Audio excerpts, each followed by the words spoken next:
Hey guys, Dr. Scott here, and I've said from the get-go, I've got my friend Wayne that actually I just met. I'm traveling up to North Dakota here, and I'm a real life kind of guy, real grassroots. And up to this point to today, I'd never met someone who had COVID-19. So we're at church, I run into Wayne, and he starts sharing his story about a couple months ago when he was diagnosed with COVID-19. And he said some really like valuable things that we've been talking about from the get-go.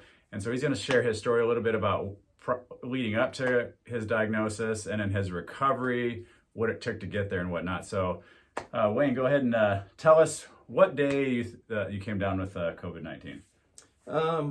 We're guessing it was around March 21st, 22nd, somewhere around there is when I probably contracted it.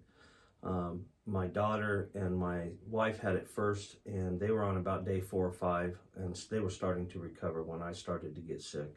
Yeah, and I think what he pointed out is it was just things were kind of, the cloud was coming in and they were suggesting that we kind of close in. So that his family had started kind of self-quarantining themselves, right? Yeah. And where do you think you got it from, Wayne? We're honestly not sure. We had been locked down for about a week pretty tight when my wife and daughter started getting it. And the only thing they had done is gone to the grocery store and maybe had mingled with a few people, but it was very, very limited. And so we were actually very surprised that we got it. Yeah, so then his daughters contracted it, daughter and wife. Yep. So then he gets it from them about 5 days later. Yep. And then tell us like how that progressed to your symptoms, because Wayne's also story, tell us a little bit about that. He'd be one of those that's immunocompromised, right? Yeah. 15 years ago, he started doing Humira shots. Right. Which is a thing that helps lower your immune system to help him combat against psoriasis, right? So his immune system 15 years ago was destroyed, and he's had to build it up. So and so I started showing the typical symptoms, which was a low-grade fever and extreme body aches, which that progressed for about 4 or 5 days, and I really wasn't getting better. And so my wife called the hospital, and they had only been testing for maybe 2 or 3 days. I was one of the first ones to get tested, and it was March 26th when they gave us our results back that I had tested positive. Which happened to be his birthday, so happy birthday! Great birthday present. So then he gets the diagnosis, but then you traveled back to the ER a couple different times, right? Because the symptoms for you kept getting worse and worse. Yeah, as my wife was communicating with the clinic and the hospital, they were saying watch his oxygen level and his heart rate and a few other things. And so I wasn't getting better. Breathing started to become an issue. So then my oxygen and blood pressure and stuff would drop. And so I'd go in and they would monitor me for anywhere from 4 to 5 hours, and my symptom or my stats would come up just high enough where they would go ahead and let me go home instead of admitting me to the ICU. Hospital or ICU. Right, yeah. So then he'd go home, he'd trail off. Yep, they'd drop back off next day. Usually I think I went in, then come home, then the very next day I went back in, came home, and then I think I made it 2 more days and then went back in for a 3rd time.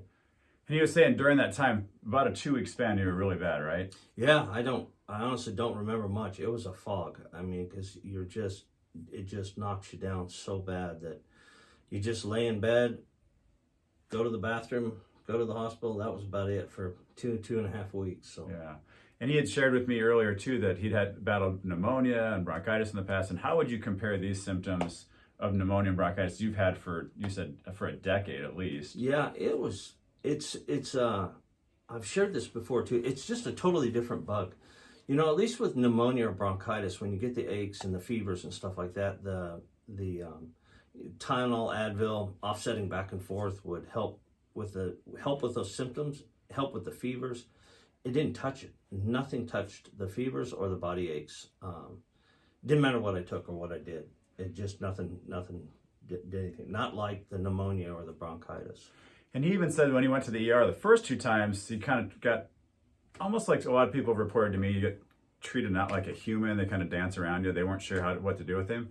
But on his 3rd visit, he said a really key thing, I think, and I want you to share that story, Wayne, of what that 3rd doctor did with you. Yeah, so the first 2 doctors, I'll just touch on those real quick. The first doctor, I was literally, I think, one of the first people to go into the ER. So that doctor, he made a comment that he, didn't know what to do, that they'd been doing research. And then the second doctor basically said, do you have any suggestions? So I said, maybe, with bronchitis and other stuff, give me a steroid inhaler and so they did some other things. And then the third doctor, the third trip in, I had different doctors in each trip. And he said, from what we've been seeing, quit taking everything. Don't do this steroid inhaler. Don't do Tylenol. Don't do Advil. Just let your body fight the virus. And I don't know if it was just a coincidence or if that really helped, but about 2 or 3 days after that, I started to make a turn finally, and just a little bit each day finally started getting better. That's awesome. And did you hear what he said?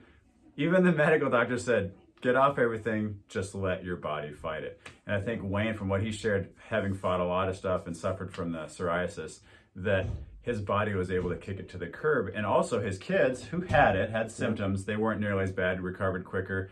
Another crazy thing he shared with me is his mother-in-law, who was also in the house. There was 5 or 7 people that potentially got exposed. Most of them were symptomatic, but his mother-in-law, what's your mother? My mother.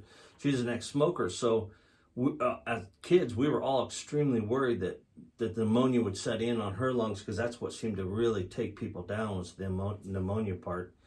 And she was fine. 4 or 5 days later, she was fine. No problem. My dad got it. And he ended up being worse than her. He struggled for a couple of weeks with it pretty severely, not as bad as me, but the one person that everybody in the family was worried about, which was my mom, she ended up being fine. She kind of got over it quickly. So it kind of proves what I've always said is the virus is really no different than others. As Wayne said, he experienced that, man, nothing kicked it. Ibuprofen, nothing would help it. Which actually they found with this actually makes it a little bit worse as far as the lung things go. But the fact that everybody kind of fought it off, obviously everybody survived this. We're super glad that Wayne's here and sharing his stories. And the other neat thing about Wayne is he's a world traveler. He's got an awesome passion for the people of Uganda and sharing the gospel over there with them. And so he's been around the world and been with, just crazy situations. In fact, you'd just gotten back from Uganda. Weeks. We'd only been back maybe 2 weeks, I'm guessing, when we got sick. So it was... So here's what's crazy. So Wayne's on the other side of the world, traveling, who knows how many countries, airports, and comes back to Dickinson, North Dakota, and gets it, right? So, I don't know, it's a great story to say viruses exist everywhere out there in the world, in airplanes. Nothing's going to change on that level. They're always going to be here. But we as the host, even if we're immunocompromised, can kick it to the side. And I know that just from knowing Wayne for a short bit here, that part of that is, we know, I think the recovery, not only the fact that he got over it because he's off of medications, but people were praying for him, and that ultimately helped heal him up for that. Would you say that, Wayne? Oh, man. It was I'll tell you that it was such a humbling thing to come out of, because then I started hearing from people all over the United States that I'm through my ministry, that I'm friends with, and all over the world that were praying for me. And I know today, with every bit of my heart, I know for the fact that I didn't get hooked up to a ventilator, right? Ventilator, yep. In the ICU because of the prayers. Jamie would send out a message that I just got admitted to the ER, and I know it was the prayer warriors out there that kept me out. They get your stats where they need to be. Got my stats back up so I could go home, and so my girls could doctor me there at home. Yeah, well, we're glad you're here, Wayne, and thanks for sharing. I really appreciate it. You bet.